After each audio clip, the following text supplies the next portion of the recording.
where the mind is without fear and the head is held high, where knowledge is free.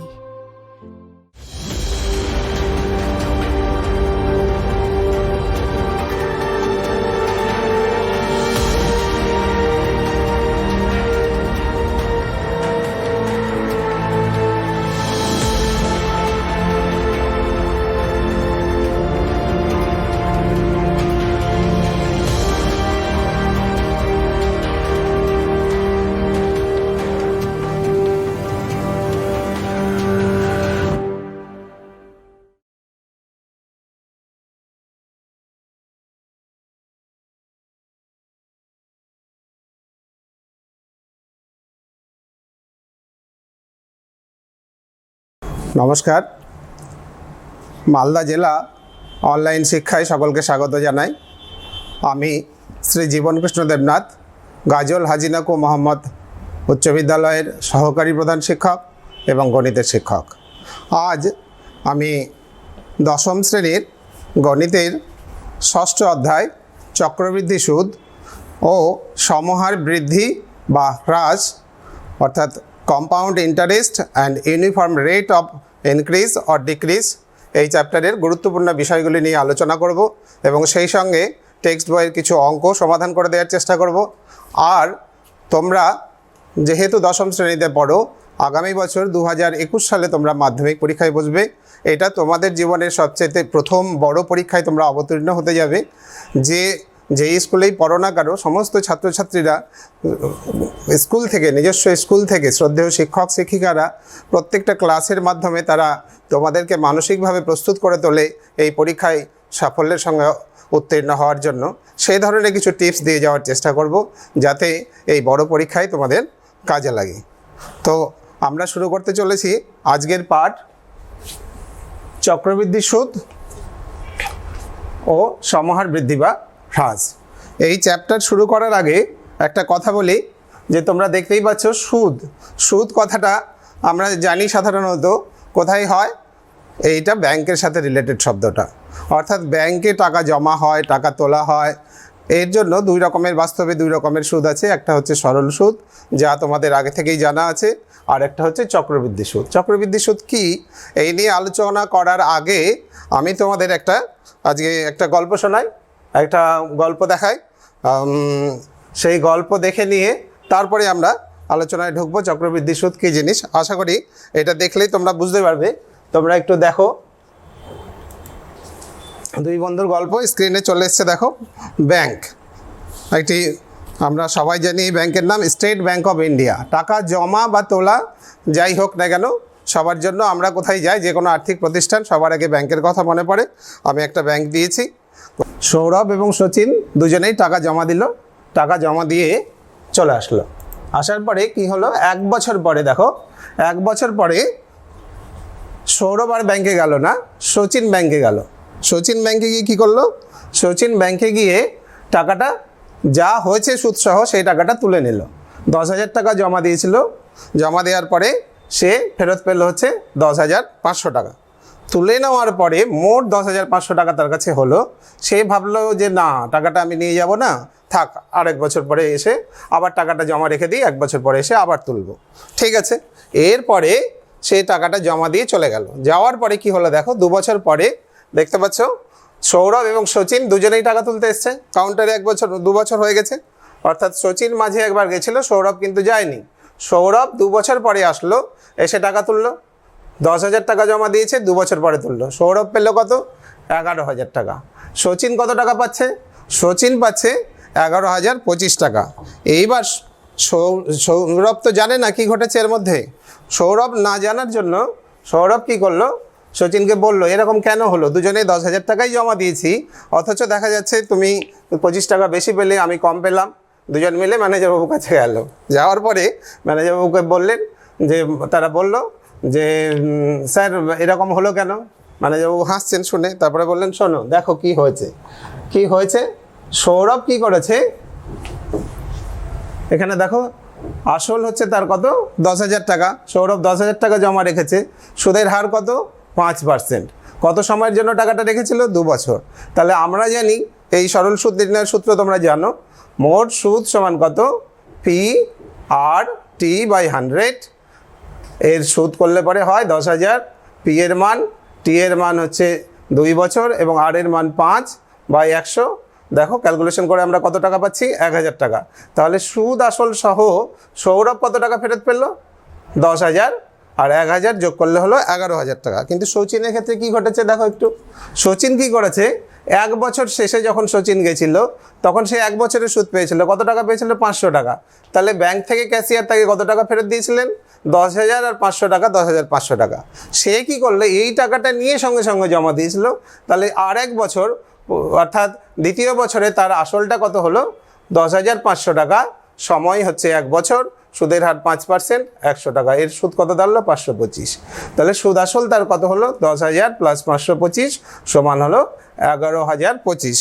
এতক্ষণে নিশ্চয়ই তোমরা বুঝে গেছো চক্রবৃদ্ধি সুদ কী জিনিস।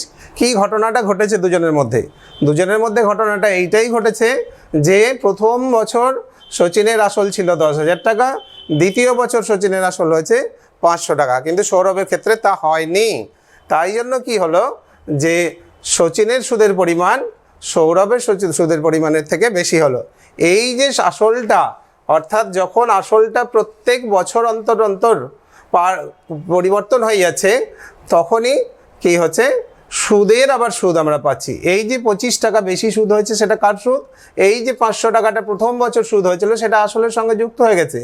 অর্থাৎ এইকেই বলে হচ্ছে চক্রবৃদ্ধি সুদ। কাকে বলে, যখন আসলটা প্রত্যেক বছর পরিবর্তন হয়ে যায়। প্রত্যেক বছর যখন আমরা কি করি, যে সুদটা প্রাপ্য সেটা যখন আসলের সঙ্গে যোগ করে দিই তখন সেটা পরের বছরের আসল হয়ে যায়। এরকমভাবে যখন চলতে থাকে এই প্রক্রিয়াটাকেই বলা হয় চক্রবৃদ্ধি সুদ।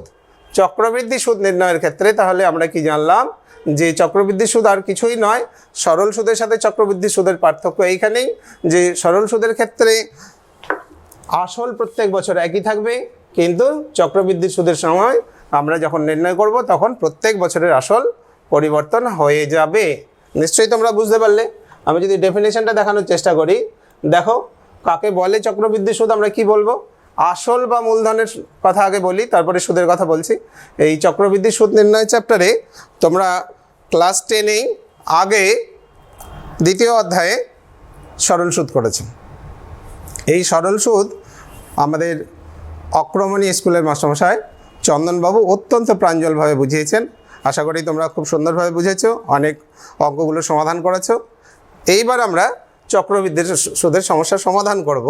দেখো সেখানে তোমরা জেনেছো, তবুও আরেকবার রিপিট করে দিচ্ছি আমি। আসল বা মূলধন কাকে বলে, সুদ কাকে বলে। ব্যাংক বা পোস্ট অফিস বা যে কোনো অর্থ বিনিয়োগকারী সংস্থার কাছে অর্থ জমা রাখলে বিনিয়োগকারীকে জমা রাখা অর্থের বিনিময়ে যে অতিরিক্ত কিছু অর্থ প্রদান করা হয় তাকেই বলে সুদ। এবং যে পরিমাণ অর্থ জমা রাখা হয় তাকে বলে হচ্ছে আসল। অথবা ঠিক এর বিপরীত ঘটনা ঘটতে পারে। অর্থাৎ কি হতে পারে, আমার লোন দরকার, আমি ব্যাংকে গিয়ে টাকা নিলাম, যে টাকাটা আমি তুললাম ব্যাংক আমাকে যে টাকাটা দিল সেক্ষেত্রে সেইটাই হয়ে যাবে আসল। এবং এই টাকাটা শোধ দেওয়ার সময় ধরো আমি 50,000 টাকা নিলাম, আমাকে ফেরত দিতে হলো অতিরিক্ত আরও 20,000 টাকা, তাহলে এই 20,000 টাকাটা হচ্ছে তার সুদ। তাহলে তোমরা নিশ্চয়ই বুঝতে পারলে আসল কাকে বলে, সুদ কাকে বলে জানো, তবু আমি আরেকবার তোমাদের বলে দিলাম। এইবার আমরা চলে আসছি যে বাস্তবে সুদ কত প্রকারের হতে পারে। বাস্তবে সুদ আমাদের তাহলে আমরা দেখতে পেলাম, এখনই দেখলাম আমরা যে উদাহরণটা আমি দিলাম তার মাধ্যমে দেখলাম যে বাস্তবে সুদ হয় 2 ধরনের, একটা হয় সরল সুদ, একটা হয় চক্রবৃদ্ধি সুদ। সরল সুদ কাকে বলে আমি বললাম, আরেকবার দেখাচ্ছি আমি স্ক্রিনে। কেবল আসল বা মূলধনের উপর সুদ ধার্য হলে তাকে বলে হচ্ছে সরল সুদ। আর চক্রবৃদ্ধি সুদ কাকে বলে, চক্রবৃদ্ধি সুদ হচ্ছে নির্দিষ্ট সময় অন্তর প্রাপ্য সুদ যখন আসলের সঙ্গে যোগ হয়ে যায় এবং এভাবে প্রাপ্ত সুদ আসলের সঙ্গে বা সবৃদ্ধি মূল্যের উপর পরবর্তী নির্দিষ্ট সময়ের জন্য যে সুদ ধার্য করা হয় তাকে চক্রবৃদ্ধি সুদ বলে। আমি আরেকবার ব্যাখ্যা করছি, নির্দিষ্ট সময় অন্তর। এখানে একটা ব্যাপার আছে যে আমি যে উদাহরণটা একটু আগে দিয়েছিলাম সেখানে বললাম, দেখালাম তোমাদের যে শচীন কতদিন পর গেছিল ব্যাংকে, 1 বছর পর গেছিল। যদি সে আরও আগে যায় তাহলে পরে কি হবে, তার সুদের পরিমাণটা আরও বেড়ে যাবে। এই যে সময়, এটাকে বলা হয় চক্রবৃদ্ধি সুদের ক্ষেত্রে পর্ব। আমি পর্ব ব্যাখ্যা করছি একটু পরে। তার আগে আরেকবার রিপিট করছি, এই যে দেখো নির্দিষ্ট সময় অন্তর, সেটা 3 মাস পর হতে পারে, সেটা 6 মাস পর হতে পারে, সেটা 1 বছর পর হতে পারে, সেই যে সময় পর যাবে তাকেই বলা হয় পর্ব। এই নির্দিষ্ট সময় অন্তর প্রাপ্য সুদ, যে সুদটা আমি পাবো সেটা আসলের সঙ্গে যোগ হয়ে যাবে, এবং পরবর্তীতে প্রাপ্ত সুদ যখন আসলের উপর পরবর্তী নির্দিষ্ট সময়ের জন্য সুদ ধার্য করা হয় তাকে বলে চক্রবৃদ্ধি সুদ।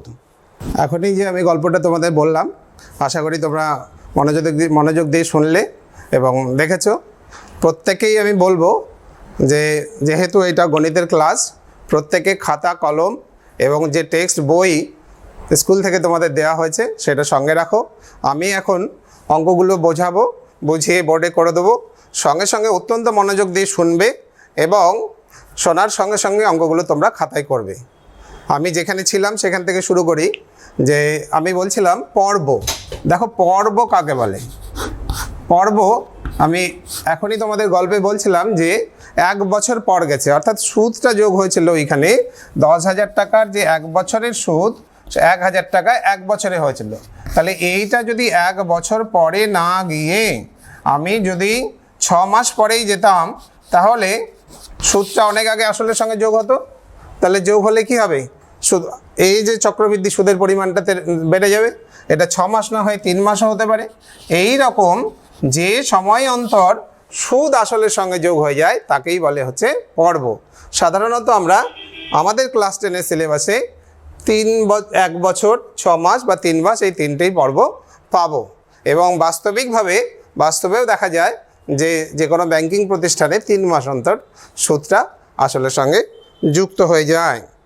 এইবার অঙ্ক করার সময় একটা জিনিস বলবো আমি, যে প্রত্যেকেই মনোযোগ দিয়ে শুনবে এবং অঙ্কগুলো করবে।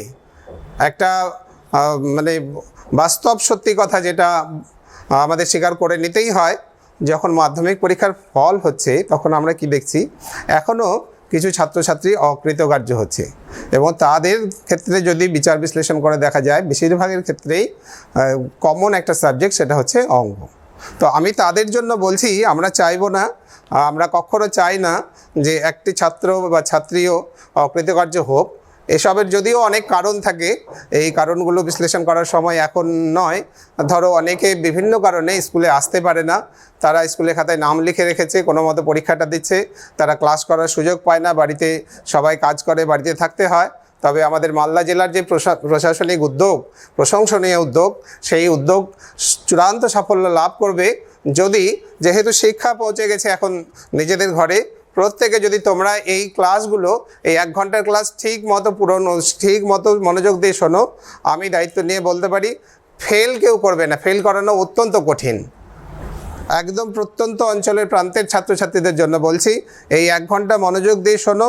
যে বিষয়গুলো আমরা বলবো সেই বিষয়গুলো খুঁটিনাটি মাথায় রাখবে, অঙ্কগুলো করবে বাড়িতে, এবং নতুন যে সমস্যাগুলো তৈরি হবে সেগুলোও সমাধান হয়ে যাবে। তোমরা জানো টেলিক্লাসের ব্যবস্থা করা হয়েছে, সেই ক্লাসে তোমরা যে কোনো দিন ফোন করতে পারো, অনেক মাস্টারমশাইরা রেডি থাকবেন, তারা তোমাদের সমস্যার সমাধান করে দেবেন।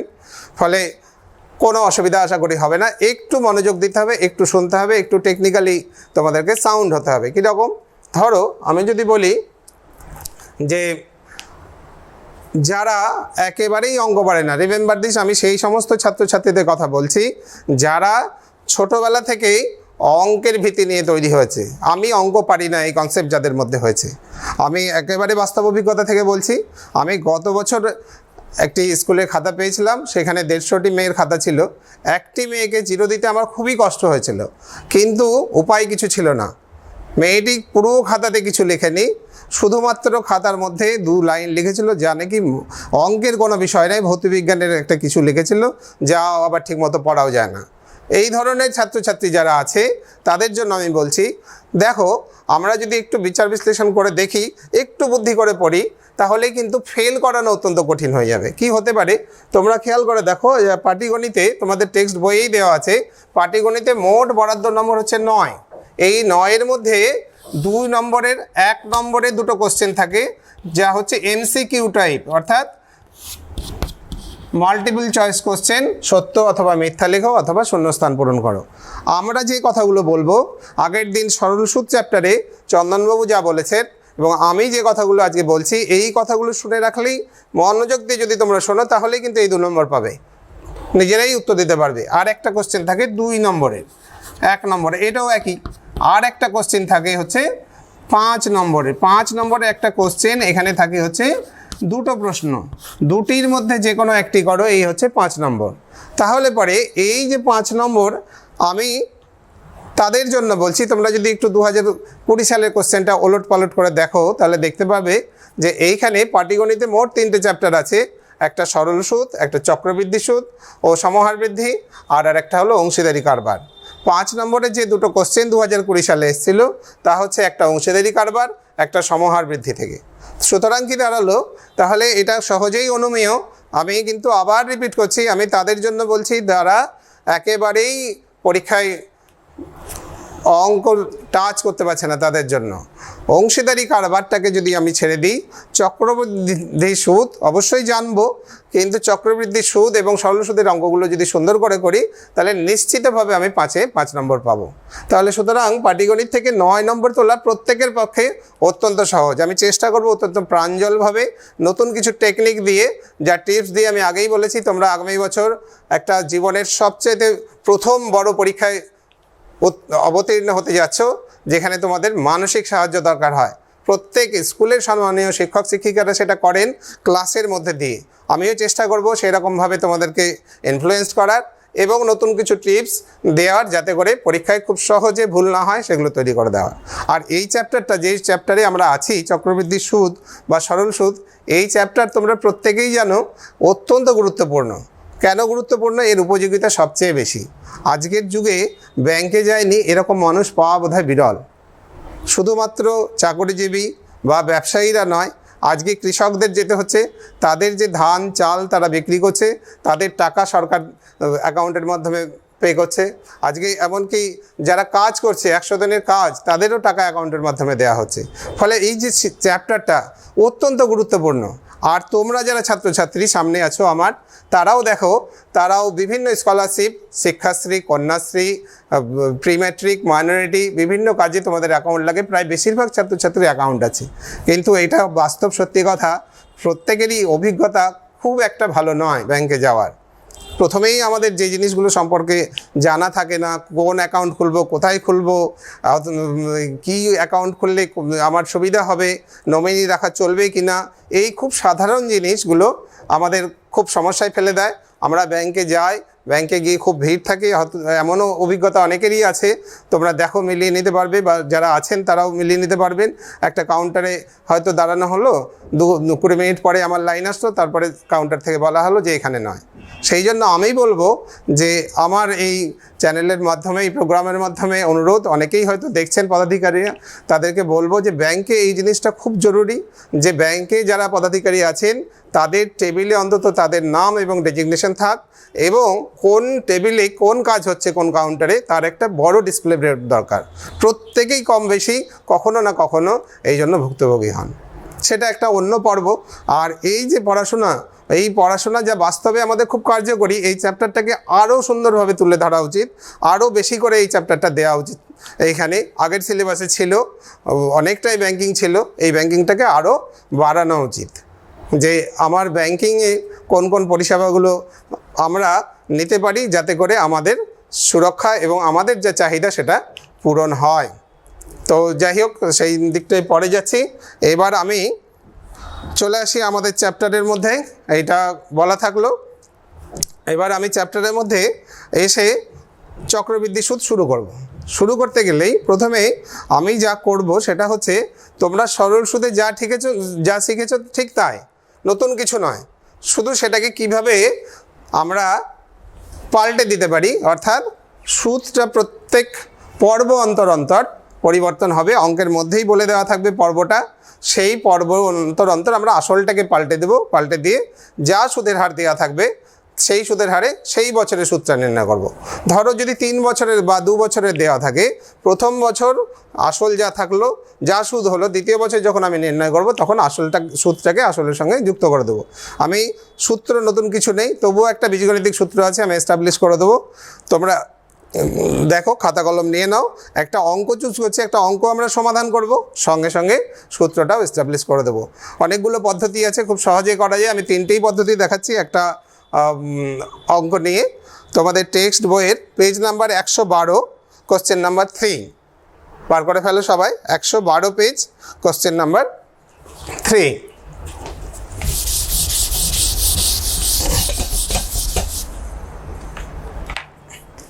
পেজ নাম্বার 112,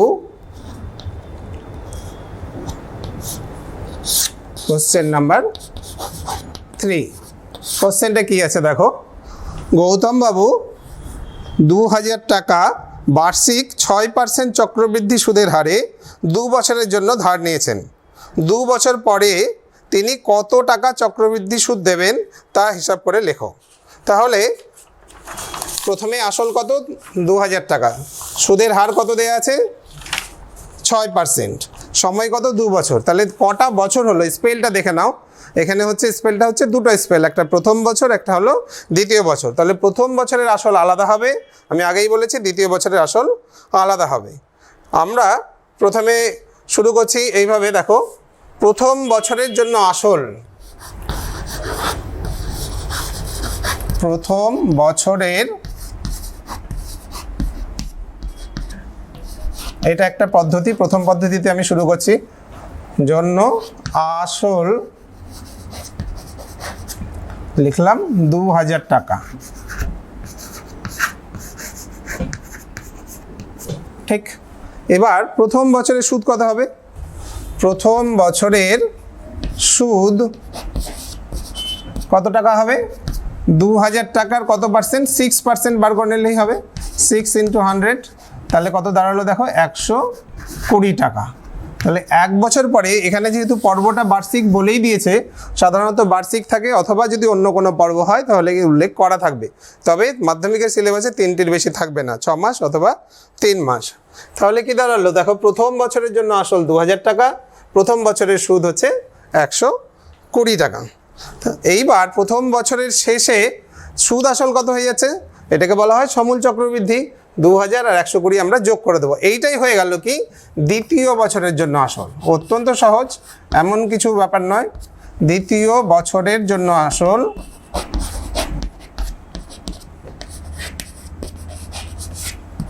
দ্বিতীয় বছরের জন্য আসল হচ্ছে 2120 টাকা। এইবার দ্বিতীয় বছরের সুদ বার করবো একই রকমভাবে। দ্বিতীয় বছরের সুদের পরিমাণ কত হবে, তাহলে এই টাকাটার এইখানেই শুধু মনে রাখবে 2000 টাকার নয়, দ্বিতীয় বছরে আসল কত হয়েছে 2120। তাহলে আমরা সুদ নির্ণয় করব কত টাকার, 2120 টাকার 6%, 2120 × 6/100। এখানে একটু ক্যালকুলেশনটা দেখে নেবে কিভাবে আমরা সহজেই করতে পারি। এইখানে ধরো 0 আর 0 কেটে গেল, আরও কাটাকাটি যাবে, নিচে 10 আছে, আমরা করব না। কি করব, আমরা এখানে গুণ করে দেবো, কারণ 10 বা 100 বা 1000 এই সংখ্যাগুলো দিয়ে ভাগ করা অত্যন্ত সহজ, খুবই সহজ। কিভাবে হয়, আমরা গুণ করে দেব, নিচে যতগুলো শূন্য থাকবে ডান দিক থেকে ততগুলোর পরে, ততগুলো সংখ্যার পরে দশমিক বসাবো। তাহলে এখানে গুণ করে নাও, কত হচ্ছে 6 × 2 = 12, তারপরে 6 × 1 = 6 আর 1 = 7, 6 × 2 = 12। তাহলে দশমিক কটার আগে হবে, একটা ঘরের আগে, 2 ডান দিক থেকে একটার আগে দিয়ে দিলাম। তাহলে পরে আমরা পেয়ে গেলাম দ্বিতীয় বছরের সুদ হচ্ছে 127 টাকা 20 পয়সা। এবার আমরা তাহলে 2 বছরের, অতএব 2 বছরের সমূল চক্রবৃদ্ধি যদি নির্ণয় করি, কত দাঁড়াবে, সমূল চক্রবৃদ্ধি যোগ করে দাও। তাহলে হচ্ছে এখানে হলো 2 মানে অবশ্যই এটা পয়সার ঘর 20 হবে, 7, 2 আর 2 4, 1 আর 1 2, তাহলে 2247.20 বা 2 টাকা, অর্থাৎ 2247 টাকা 20 পয়সা। তাহলে আমি জমা রেখেছিলাম কত, 2000 টাকা, 2 বছর শেষে সেটা কত হলো 2247 টাকা 20 পয়সা। তাহলে নিশ্চয়ই বুঝতে পারছে চক্রবৃদ্ধি সুদ কত হবে। অতএব চক্রবৃদ্ধি সুদ হলো 2247 টাকা 20 - 2000 টাকা। এটা বিয়োগ করে দেবে, বিয়োগ করলে কত পাবো? 247 টাকা 20 পয়সা। শেষে দশমিক দিলে টাকা লিখে দিলেই হলো, এটাই হলো উত্তর। তাহলে শেষে উত্তর লিখে দেবে, চক্রবৃদ্ধি সুদ 247 টাকা 20 পয়সা। এই হলো প্রথম পদ্ধতি। আশা করি সকলেই বুঝতে পেরেছো। একেবারে খুবই সহজ, কোনো সমস্যা নেই। প্রথম বছরের সুদ বার করলাম, যোগ করে দিলাম আসলের সঙ্গে, দ্বিতীয় বছরের সুদ বার করলাম, যোগ করে দিলাম, এইভাবেই চলতে থাকবে। এই অঙ্কটা এবার আমি দ্বিতীয় পদ্ধতিতে করতে চাই। সংখ্যাটা যদি বড় হয়ে যায় অনেক সময় এই ক্যালকুলেশনগুলো কী হয়, একটু বেশি হয়। এটাকে ছোট করার জন্য আমরা খুব সাধারণভাবে করতে পারি যে যদি আমরা আমি এর উপরেই লিখে দিচ্ছি দ্বিতীয় পদ্ধতি। প্রথম পদ্ধতি হয়ে গেছে, এখানে আমি দ্বিতীয় পদ্ধতি এইভাবেও করতে পারো একই নিয়মে। দ্বিতীয় পদ্ধতি, দেখো আমরা কি করব, এই আসলটাকে চেঞ্জ করে নেব। আমরা একটা স্ট্যান্ডার্ড আসল অর্থাৎ 100 টাকা ধরে করব। 100 টাকা ধরে করলে কি হয়, দেখো আমাদের এখানে এই ক্যালকুলেশনগুলো করতে হবে না, কারণ 100 টাকার 6% কত? 6 টাকা। আমরা একদম সরাসরি লিখতে পারি। দেখো এক বছরের সুদ কত হবে? 6 টাকা। এবার দ্বিতীয় বছরে একই নিয়ম, একই জিনিস, শুধু আমরা 100 টাকা দিয়ে করব। তাহলে কত হলো? 106 টাকা হলো। এইবার এখানে 106 টাকার যখন 6% বার করবো, খুব তাড়াতাড়ি হবে, সংখ্যাটা যেহেতু কম হচ্ছে। গুণ করলে কত হয়? 636। দুটোর আগে দশমিক, এখানে কাটাকাটি যাচ্ছে না কিন্তু। তাহলে 6 টাকা 36 পয়সা। প্রথম বছর হলো 6 টাকা, দ্বিতীয় বছর হলো 6 টাকা 36 পয়সা। ঠিক একই রকমভাবে যদি আমি যোগ করে দিই তাহলে দাঁড়ালো 106 আর 6 হলো 112 টাকা 36 পয়সা। এবার যদি বিয়োগ করে বার করি আমি কত পেলাম? এইখানে শুধু চেঞ্জ হচ্ছে, দেখো এটা কত? 112 টাকা 36 পয়সা। আর আসল ধরেছিলাম কত টাকা? 100 টাকা। তাহলে সুদ কত পেলাম? 12 টাকা 36 পয়সা। এটা কত আসল হলে? এটা ত্রৈরাশিক পদ্ধতি, তোমাদের জানাই আছে যে যদি আমি আসল ধরে নিই 100 টাকা, তাহলে তার সুদের পরিমাণ হচ্ছে কত? 12 টাকা 36। এখন যে পরিমাণই আসল দেয়া থাক না কেন, যত বড়ই সংখ্যা হোক না কেন, আমরা তাহলে কি পেলাম? আসল যদি 100 টাকা হয় তাহলে চক্রবৃদ্ধি সুদের পরিমাণ হচ্ছে 12 টাকা 36 পয়সা। তাহলে এটাকে যদি আমরা ত্রৈরাশিক পদ্ধতিতে সমস্যার আকারে সাজাই তাহলে দেখো এরকম হবে। আসল আমি এখানেই করে দেখাচ্ছি ছোট করে। আসল হচ্ছে টাকায়, শব্দটা এখানে লিখে দেবে, আর এখানে হলো চক্রবৃদ্ধি সুদ। আমরা সরাসরি এই সমস্যার সমাধান করতে পারবো ত্রৈরাশিক পদ্ধতির সাহায্যে। কত হচ্ছে? আসল যদি 100 টাকা হয় তাহলে চক্রবৃদ্ধি সুদের পরিমাণ 12 টাকা 36 পয়সা। আসল কত দিয়েছিল আমাদের? 2000 টাকা। তাহলে চক্রবৃদ্ধি সুদের পরিমাণ কত? সহজেই অনুমেয়, এটা মনে রাখবে। এখানে কখনো বিপরীত সম্পর্ক আসবে না, সব সময়ই সরল সম্পর্ক হবে, কারণ আসল বাড়লে পরে সুদের পরিমাণ বাড়বে, আসল কমলে সুদের পরিমাণ কমে যাবে। তাহলে দেখো তোমরা বুঝতেই পারছো এখানে আসল বেড়েছে, তাহলে সুদের পরিমাণ বাড়বে। জানো এটা তোমরা করতে, তবুও আমি করে দেখালাম। 12.36 ইন্টু কী হবে? 2000/100। এবার দেখো একটা দুটো শূন্য কেটে গেল, গুণ করে দেবে। গুণ করলে পরে ঠিক একই টাকা দাঁড়াবে। আমাদের আগের ক্ষেত্রে যা এসেছিল 247 টাকা 20 পয়সা। এটাও আরেকটা পদ্ধতি, এই পদ্ধতিতেও করতে পারো। সাধারণত এই পদ্ধতিতেই করবে। যদি দেখো যে খুব বড় সংখ্যা আছে যেটা ক্যালকুলেশন এখানে অসুবিধা হচ্ছে, তখন এই পদ্ধতিও ব্যবহার করতে পারো। এই হলো দ্বিতীয় পদ্ধতি।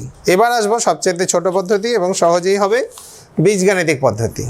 বীজগাণিতিক পদ্ধতি আমরা জানি পাটিগণিতে ব্যবহার করা যায়। তৃতীয় পদ্ধতি,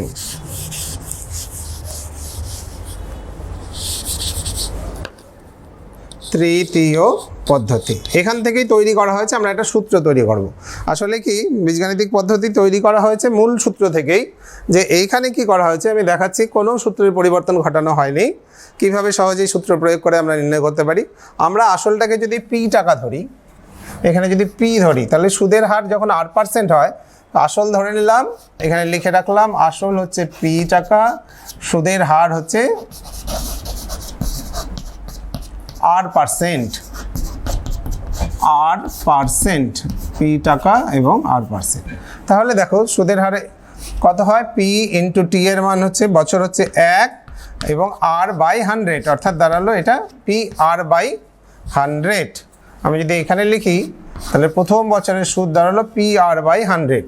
তাহলে দ্বিতীয় বছরের যখন আমরা হিসাব করব, দ্বিতীয় বছরের জন্য আসল কথা হবে P প্লাস PR/100। দেখো এখানে P কমন যায়, তাহলে দাঁড়ালো P ইন্টু 1 প্লাস R/100। এইবার যখন দ্বিতীয় বছরের ক্ষেত্রে তোমরা বার করবে তখন তাহলে কার সুদ বেরোবে? P into one plus r by 100 এটা আসল, তাহলে এর R%, p into one plus r by 100 into r by 100। এবার যখন আমরা লিখবো, ক্যালকুলেশনে কিছু কাটাকাটি যাচ্ছে না, এখানে লিখে দিলাম আমরা কত হলো, p into one plus r by 100 into r by 100।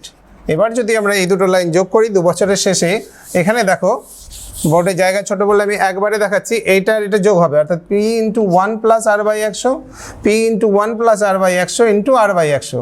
তাহলে এই যখন যোগ করব আমরা, p into one plus r by 100 common যাবে, তাহলে এখানে থাকবে কত, 1 থাকবে, এখানে হলো ওয়ান প্লাস আর বাই 100। অর্থাৎ এইটাকে আমরা কি লিখতে পারি, p into one plus r by 100 এর হোল স্কোয়ার। তাহলে দেখো একটু খেয়াল করে যদি আমরা দেখি যে তৃতীয় বছরের জন্য আসল অর্থাৎ প্রথম বছরের শেষে সমূল চক্রবৃদ্ধি কত হলো, p into one plus r by 100। দ্বিতীয় বছরের সমূল চক্রবৃদ্ধি কত হচ্ছে, p into one plus r by 100 এর স্কোয়ার। একই রকম করে যদি আমি 3 বছরে বার করি, তাহলে এটা হবে p into one plus r by 100 এর কিউব।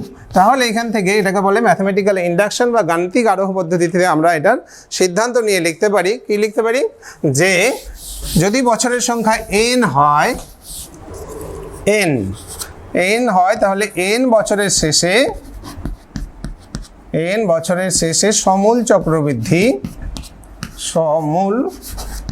চক্রবৃদ্ধি আমরা লিখি এটাকে CA বা A দিয়ে, কম্পাউন্ড অ্যামাউন্ট হচ্ছে p into one plus r by 100 to the power n।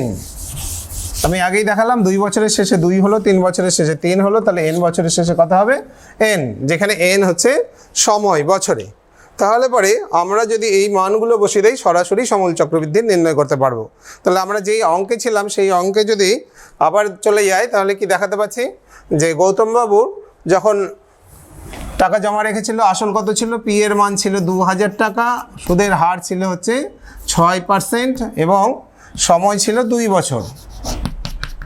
এই সূত্রে যদি আমরা সরাসরি বসিয়ে দিই, তাহলে 2 বছরের শেষে সমূল চক্রবৃদ্ধি কত দাঁড়াবে, 2 বছরের শেষে এই 3 নম্বর অঙ্কের ক্ষেত্রে দেখতে পাচ্ছি, দেখো কত হবে, p into one plus r by 100 to the power n, এখানে পি এর মান হলো 2000 ইন্টু, তাহলে দাঁড়ালো 1 প্লাস আর মানে হচ্ছে 6/100 এর হোল স্কোয়ার। এখানে দাঁড়ালো, তাহলে দেখো 2000 ইন্টু যোগ করে দিলে কত হবে, 100 লসাগু হলো, উপরে হলো 106, নিচে হলো 100 এর স্কোয়ার।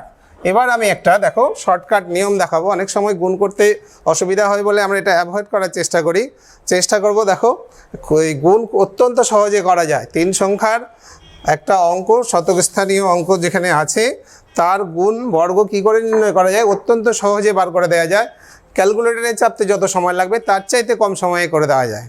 দেখো কিভাবে করতে পারি, 106 এর স্কোয়ার বার করবে বা 106 এর বর্গ কীভাবে হবে, আমি কি করব, প্রথমে একটা থার্ড ব্র্যাকেট নিলাম, শতকের স্থানে যেই সংখ্যাটা আছে এটা লিখলাম, ইন্টু লেখার পরে পুরো সংখ্যাটা লিখবো 106 প্লাস এই দুটো অঙ্ক, অর্থাৎ ডান দিক থেকে একক এবং দশক স্থানে যে দুটো অঙ্ক আছে ভালো করে দেখো, 06 কত হলো, 106 প্লাস 06 প্লাস দিয়ে আমি ফাঁকা রাখলাম, দিয়ে ব্র্যাকেট ক্লোজ করলাম, ইন্টু 100 দিলাম, দেওয়ার পরে আবার একটা প্লাস দিলাম,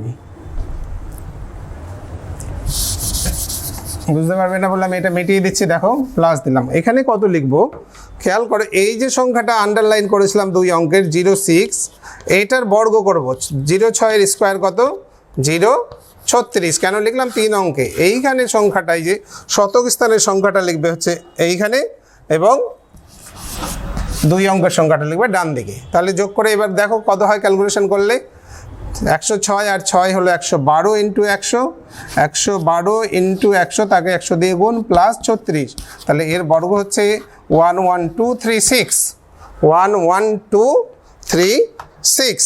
দেখলে কত সহজে করা গেল। আমি আরেকবার অন্য একটা সংখ্যার ক্ষেত্রে করে দেখাচ্ছি, আমি অঙ্কটা শেষ করে দিই, তাহলে দাঁড়ালো কত, 2000 ইন্টু 11236 বাই 100, 1 2 3টে শূন্য কাটলো, একটা থেকে গেল, তাহলে এটাকে গুণ করে দাও, তাহলে দাঁড়াবে 2247 টাকা 20 পয়সা। অর্থাৎ আমরা প্রথম নিয়মে যা পেয়েছিলাম এখানেও তাই পেলাম। এখানে একটা শূন্য থেকে যাবে, তাহলে কত দাঁড়ালো? 2247 টাকা 20 পয়সা হচ্ছে সমূল চক্রবৃদ্ধি। এবার 2247 থেকে 2000 বিয়োগ করবে, তাহলে তোমরা পেয়ে যাবে হচ্ছে শুধুমাত্র চক্রবৃদ্ধি সুদ কত? 247 টাকা 20 পয়সা। এই পদ্ধতি দেখতেই পেলে অত্যন্ত সহজ। ক্যালকুলেশন অনেকের ক্ষেত্রে কঠিন মনে হয়। আমি বর্গ 3 সংখ্যার বর্গ করা শেখালাম, আশা করি বুঝতে পেরেছো।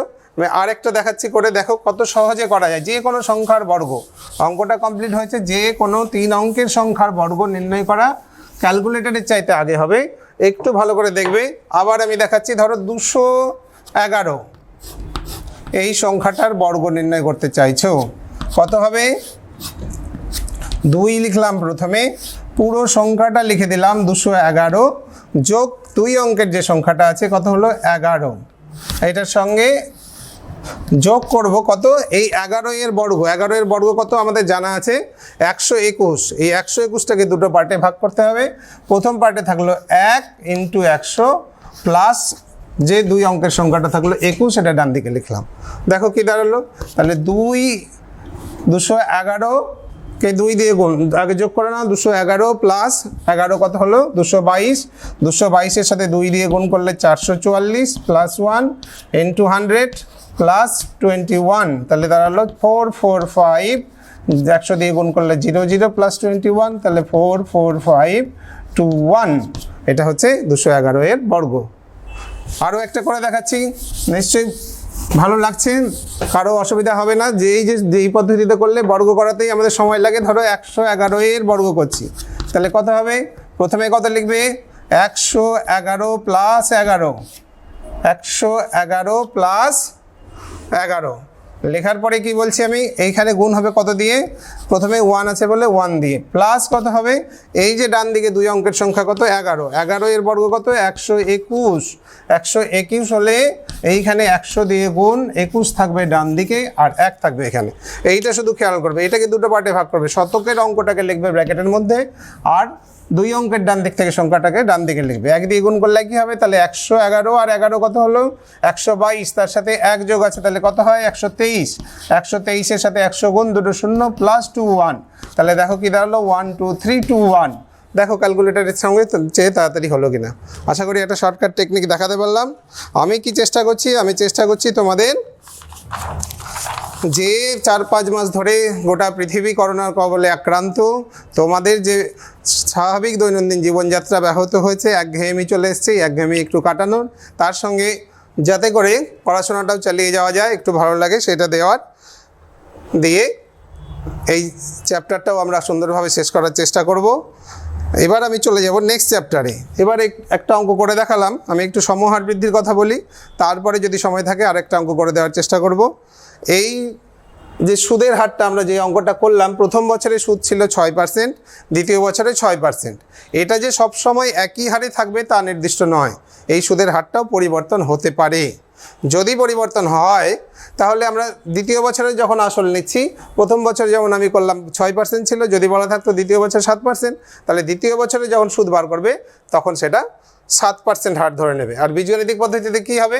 বীজগাণিতিক পদ্ধতিতে কোনো সমস্যা নেই, শুধুমাত্র এটা পাল্টে যাবে। যদি আর 1% প্রথম বছর হয়, দ্বিতীয় বছর যদি আর 2% হয়, তাহলে এরকম হবে P×1 plus R1/100 into P1 plus R2/100, এইভাবে পাল্টাতে থাকবে টার্মটা। এটা হবে CA এর মান। এবার আমি আলোচনা করব সমহার বৃদ্ধি, rate of uniform growth or decrease. দেখো এবার আমরা আলোচনা করব সমহার বৃদ্ধি হ্রাস নিয়ে। এমন অনেক কিছু আছে যার একটি প্রারম্ভিক মান থাকে এবং একটি নির্দিষ্ট সময় অন্তর তার মান নির্দিষ্ট হারে বৃদ্ধি বা হ্রাস পায়। যেমন জনসংখ্যা হতে পারে, বেতন হতে পারে, যেমন যানবাহনের দাম হতে পারে, ঘরবাড়ির দাম।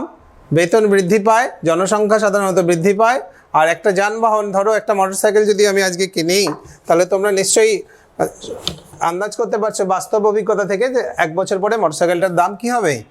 এখন যদি আমি এটা মোটরসাইকেল 80,000 টাকা দিয়ে কিনি, আগামী বছর অর্থাৎ 1 বছর পরে কি এর দাম আমি 80,000 টাকা পাবো না, 10% কমে যাবে। যদি কমে যায় তাহলে 80,000-এ 10% কত, 8,000 টাকা, তাহলে আগামী বছরের দাম হবে 72,000 টাকা। তার ঠিক আরও 1 বছর পরে যদি চলে যায় তাহলে কী হবে, আরও 10% কমে যাবে, একই হারে যদি কমতে থাকে। অর্থাৎ অঙ্কটা দাঁড়াচ্ছে আমরা যেভাবে চক্রবৃদ্ধি সুদ নির্ণয় করলাম ঠিক সেই রকমভাবে। অথবা যদি জনসংখ্যার কথা বিবেচনা করি, ধরে নেওয়া যাক মালদা জেলার জনসংখ্যা এই মুহূর্তে দাঁড়িয়ে 3 লক্ষ। মালদা জেলা শহরে যত লোক বাস করেন, আমি সংখ্যাটা ধরে নিলাম, মালদা শহরের লোক সংখ্যা হচ্ছে 3 লক্ষ। ধীরে ধীরে এই জনসংখ্যাটা কি হবে, দিনের পর দিন বাড়ছে। দেখছো 1 বছর পরে এর যদি 5% বৃদ্ধি পায় তাহলে কত বাড়বে, 10% হচ্ছে 3 লক্ষের 30,000 টাকা, তাহলে 30,000 জন, তাহলে 15,000 বাড়লো। তাহলে 1 বছর পরে মালদা শহরের জনসংখ্যা হয়ে যাবে 3,15,000।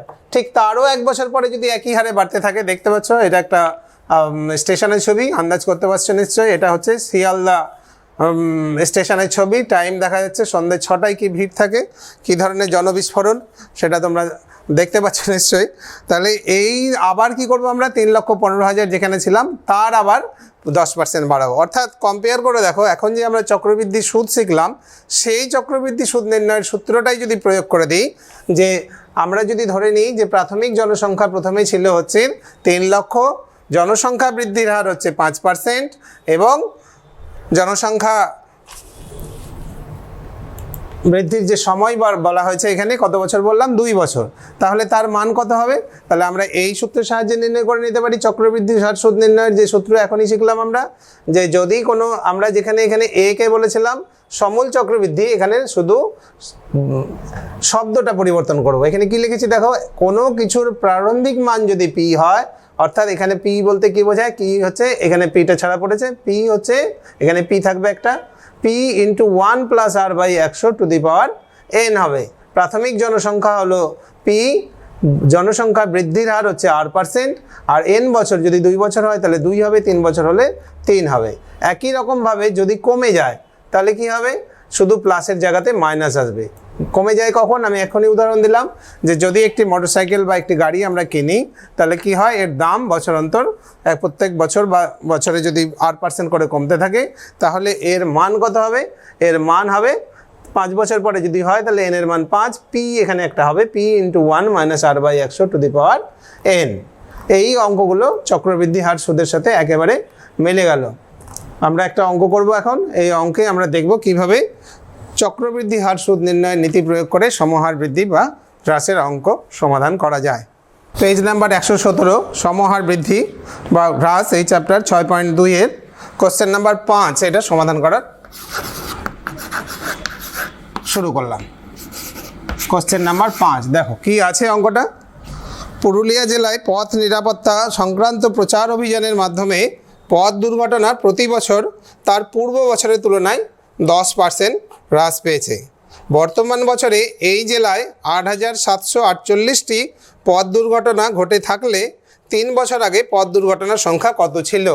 খেয়াল করে দেখো, এখন যদি 8,748টি ঘটে থাকে এবছর, তাহলে নিশ্চয়ই বাস্তব অভিজ্ঞতা থেকে আগে বিচার করবে যে আগের বছর, আমি যদি এটাকে 2020 সাল ধরি, তাহলে কি 2019 সালে এর থেকে বেশি ছিল না কম ছিল? অবশ্যই এর থেকে বেশি ছিল। তারপরে কি হলো, 2018 সালে এখানে যা ছিল তার চাইতে 2018 সালে তার থেকে বেশি হবে। সুতরাং এখান থেকে যদি আমরা বাড়তে বাড়তে যাই তাহলে কিন্তু এখানে পৌঁছানো যাবে না। একটা জিনিস ক্লিয়ারলি বুঝতে হবে, 2018 থেকে কমেছে 2019-এ, তারপরে কমেছে 20-তে, এইভাবে কমছে।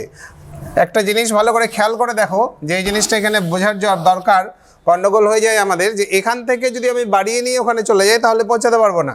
কেন, আমি যদি 100 এই সংখ্যাটা 10% বাড়িয়ে দিই তাহলে কত হবে, 110 হবে। 10% কি করলাম, আমি বৃদ্ধি করলাম, 100কে বাড়ালাম হচ্ছে 10%। তাহলে কি উল্টোটা সত্যি, যে 110-এর 10% যদি আমি কমিয়ে দিই তাহলে কি 100 পাবো? 110 থেকে যদি 10% কমাই, 110 ইন্টু 10%, 10/100 কাটাকাটি করে দেখো কত দাঁড়ালো, 11 কমবে। তাহলে 110 থেকে যদি আমি 11 কম করি তাহলে কত মান হয়, 99। এইখানেই হয়ে যায় আমাদের গণ্ডগোল। এই চ্যাপ্টারের অঙ্কগুলো করার সময়। কোথায় সমস্যা? যে আমরা বৃদ্ধিটা যা হবে যখন আমি ওই বৃদ্ধি থেকে কমাবো সেটা হবে না।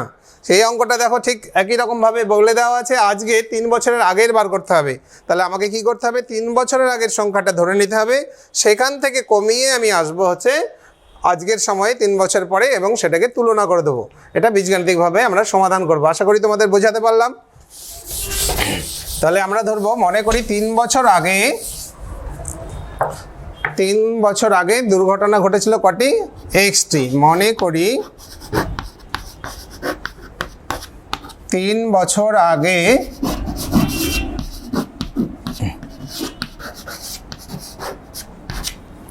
এক্সটি দুর্ঘটনা ঘটেছিল।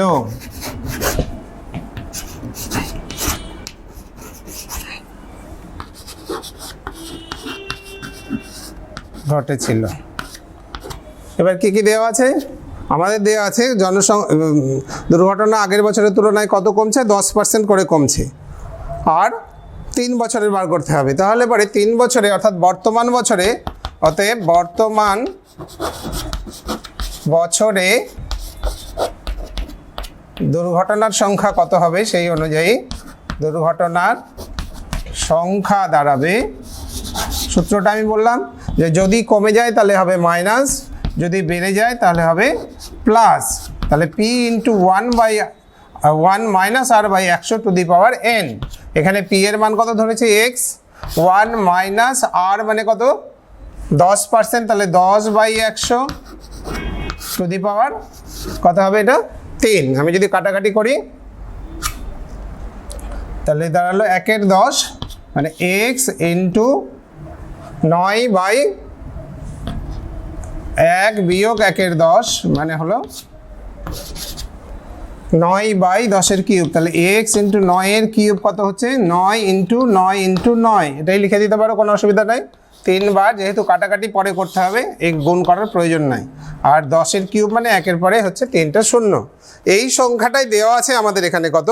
আমাদের এখানে দেওয়া আছে 8748। সুতরাং আমরা তুলনা করলে পরে কি লিখতে পারি? শর্তানুসারে লিখতে পারি, খুবই সহজ অঙ্ক। শুধু এইটা যদি মাথায় থাকে যে আমরা আগে থেকে ফেরত আসবো 3 বছর পরে, তাহলেই হয়ে যাবে। 9 ইন্টু 9 ইন্টু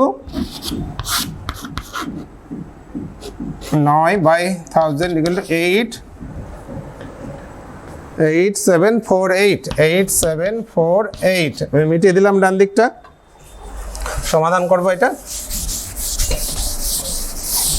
দেখো কত পাওয়া যায় x এর মান। বা দিয়ে দাঁড়ালো x equal to 8748 into 1000 by 9999। কাটাকাটি করে দাও। 9 9 81, 6 7 9 63, 9 দুগুণে 18। আবার 9 দিয়ে কাটলে 9 একে 9, 8 9 72। 9 দিয়ে কাটলে 9 12 108। দেয়ারফর x ইকুয়াল টু কত পেলে? x ইকুয়াল টু পেলে 12,000। তাহলে পরে আজকে যদি দুর্ঘটনার সংখ্যা হয়ে থাকে 8748টি, 3 বছর পরে কতগুলি দুর্ঘটনা ঘটেছিল? 12,000টি দুর্ঘটনা ঘটেছিল। আশা করি বুঝতে পেরেছ। চেষ্টা করলাম আমি তোমাদের চক্রবৃদ্ধি সুদ এবং সমহার বৃদ্ধি বা হ্রাস এই চ্যাপ্টার দুটোকে সুন্দরভাবে উপস্থাপন করার। তোমাদের যে সমস্যাগুলো ছিল বা যদি কিছু সমস্যা থেকে থাকে, কিছুটা সমাধান হয়েছে। এবং আরও যদি কিছু সমস্যা থেকে থাকে তোমরা জানো, টেলিক্লাসে তোমরা ফোন করতে পারো অথবা আমাকেও ফোন করতে পারো 9851516546 নাম্বারে। যে কোনো সময় ফোন করতে পারো। এই নাম্বারই হোয়াটসঅ্যাপ নাম্বার, হোয়াটসঅ্যাপ পাঠাতে পারো। প্রত্যেকে ভালো থাকো। সবাই চেষ্টা করো এই ক্লাসগুলো মনোযোগ দিয়ে শোনার, একটু অ্যাটেন্টিভ হবে। প্রত্যেকেরই উন্নতি হবে, প্রত্যেকেই একটু একঘেয়েমি থেকে বেরিয়ে আসতে পারবে। প্রত্যেক দিন রুটিন করে ক্লাসগুলো অ্যাটেন্ড করো। এই যে লকডাউনের জন্য তোমাদের যে জীবনযাত্রায় স্বাভাবিক জীবনযাত্রা বিঘ্ন ঘটেছে, তার থেকে সুন্দরভাবে বেরিয়ে আসতে পারবে। মনে করবে যে এটাই ক্লাসরুমেই তোমাদের এই পড়াশোনার সাথে তোমাদেরকে অভ্যস্ত হয়ে নিতে হবে। আর একটা কথা তোমাদেরকে বলবো, এখনও গ্রামাঞ্চলে আমাদের এই মালদা জেলার প্রশংসনীয় উদ্যোগ, যাদের মাধ্যমে মালদা জেলার সমস্ত কেবল টিভিতে এই প্রোগ্রাম প্রচার করা হচ্ছে এবং ইউটিউবেও আপলোড করা হচ্ছে। অনেক গ্রামে এখনও এরকম ছেলেমেয়েরা আছে, তোমাদের সহপাঠীরা আছে যাদের বাড়িতে টিভি নেই, কিন্তু এরকম গ্রাম বোধহয় খুব কমই আছে যাদের বাড়িতে টিভি নেই। যদি তোমার বাড়িতে টিভি থাকে, তোমার যদি জানা থাকে সহপাঠী দুজন একজন যাদের বাড়িতে টিভি নেই, তাদেরকে ডেকে নিয়ে সোশ্যাল ডিস্ট্যান্স মেনে সেফটি যে মেজারগুলো সেগুলো নিয়ে একসাথে একটু বসে ক্লাসটা করো, তারও উপকার হবে, তোমারও উপকার হবে, ভালো লাগবে। একটু সামাজিক দায়িত্ব নাও, আর ভালো থেকো। পরের ক্লাসে আবার দেখা হবে, আবার নতুন কিছু দেওয়ার চেষ্টা করব। শুরুতেই বলেছি তোমরা মাধ্যমিক পরীক্ষার্থী বা পরীক্ষার্থিনী, তোমাদের মানসিক প্রস্তুতি কিন্তু এইভাবেই নেওয়া শুরু করতে হবে। ধন্যবাদ সকলকে।